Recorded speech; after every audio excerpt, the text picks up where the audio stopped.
the MP for Mansfield, Ben Bradley. Good morning, Ben. Morning, Andy. How are you? I'm good, thank you. Yeah. So, are you aware anymore of how he is, or do you just know what everyone else sort of knows at the minute?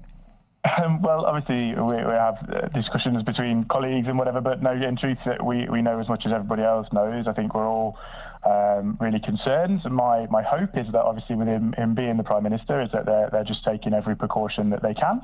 And he's obviously in the best place, but we all wish him well. And it's been lovely, actually, to see, regardless of people's politics, how positive and how people have been thinking about him, supporting him.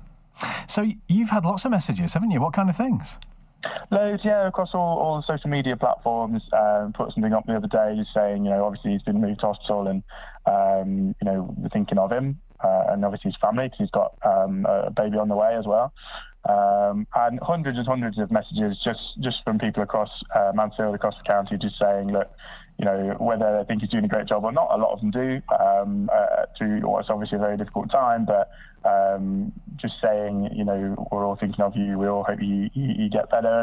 And some of the colleagues in Westminster were putting together a bit of a pack of, all of us just sending in cards and well wishes, and I thought it'd be good to include some of those messages within that. So there's a number of those comments and kind of kind words from people in Mansfield that have been sent down to him. So hopefully he'll be able to have a read through those. Yeah, hopefully. And you've put a note in there as well, presumably, have you? What have you said?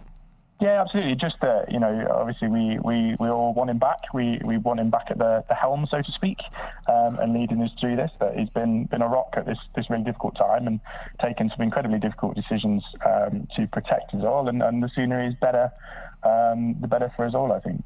Yeah.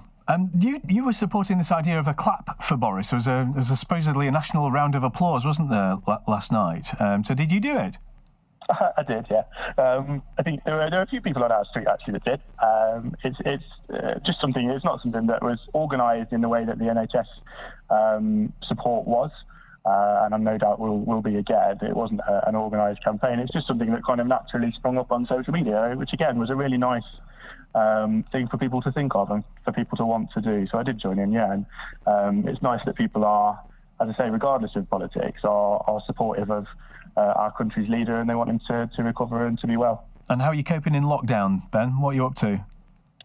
Okay, we're really busy. As you can imagine, I'm parliamentary private secretary, it's called, to the business department. So as you can imagine, lots of business queries and questions flying around. So I'm trying to help Mansfield constituents with all of their questions, but also 649 colleagues with all of their business-related questions as well. So it's keeping me busy. Spend a lot of time glued to the computer and on conference calls, but it's good to be able to do something helpful and useful and hopefully help people navigate their way through.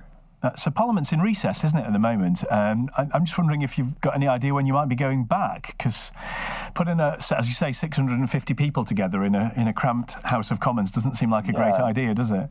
No, and I think that's why we stopped. We were due to come on Easter recess, as it's normally called, and we thought, actually, for health reasons, it's best that we still do that. Doesn't mean we're not working, and a lot of MPs are, as I say, either helping constituents remotely, working from home, or they're out volunteering in communities in the same way as we would normally be. But I think, in theory, we're due to be back on the 21st of April at the end of the Easter break. Whether that happens depends largely on, A, what measures they can bring in to make it safe from a health point of view, and also what the numbers look like and what stage we are of the virus, whether we're in a position to start unlocking things, so to speak, or whether we're at the peak of it, will largely depend, I think. OK, thank you. Ben Bradley on BBC Radio Nottingham.